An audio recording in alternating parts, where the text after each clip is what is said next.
Burn baby burn, here comes Inferno. Hello everyone and welcome to Shelf Space. I'm your host Roz13 and today we are looking at Predacon Inferno. Releasing the third wave of the Transformers Legacy line in 2022, this Voyager class figure represents everyone's favorite pyromaniac Predacon in a much more show-accurate look. Gone is the brittle translucent red plastic replaced with opaque red plastic covered in black and metallic blue details.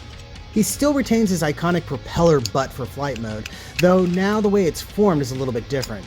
The bottom blade needs to be rotated up if you want it to close up properly. One of the absolute best details is his articulated and painted head, allowing him to scream at his enemies while he lights them on fire. The rest of the articulation is pretty good too, which is nice considering the original 90s toy was heavily articulated as well. Though now all the ball joints have been replaced with either swivels or universal hinges. This gives the figure an amazing range of motion and even includes some joints that the original didn't have, like ankle tilts and wrist swivels.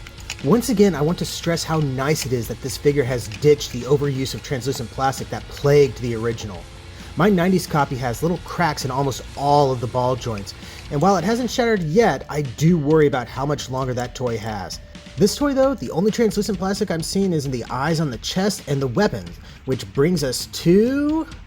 For accessories, he comes with a quad-barreled missile launcher, which is actually based on the jet engine for his flight mode, as seen in the show and the original toy. This is a really cool addition, though it would have been nice to have the original blaster.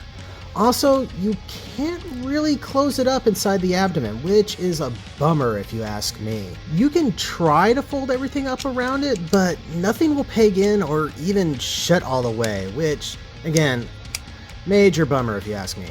Moving on, transformation is a complex affair that is surprisingly different from the original toy, especially with the way it handles the arms and legs. Those were originally used to make up the alt mode legs, but now are all tucked away inside the thorax and abdomen to give a much more convincing organic fire ant mode. One that looks very close to how it did in the show, right down to the broad head and long legs. Legs which are actually supporting its weight. This is one of the details I just love, because the original couldn't really do that without having the legs positioned funny. You usually just end up with the legs splayed out and the body resting on the ground. But this one is set up so that you can have all 6 legs down and keep its belly off the floor. You can put the weapon up on top, but that doesn't look super great. Sadly, there isn't anywhere else that's more discreet to put it. Articulation-wise, this figure can move his legs around a bit, as well as the jaws. It's not much, I suppose, but it's kind of in service to making this mode feel so much more solid. Overall, this figure is fantastic, and I am so glad I was able to finally add it to my collection. Pick it up if you can, and make sure you have plenty of fire extinguishers on hand. You're gonna need them.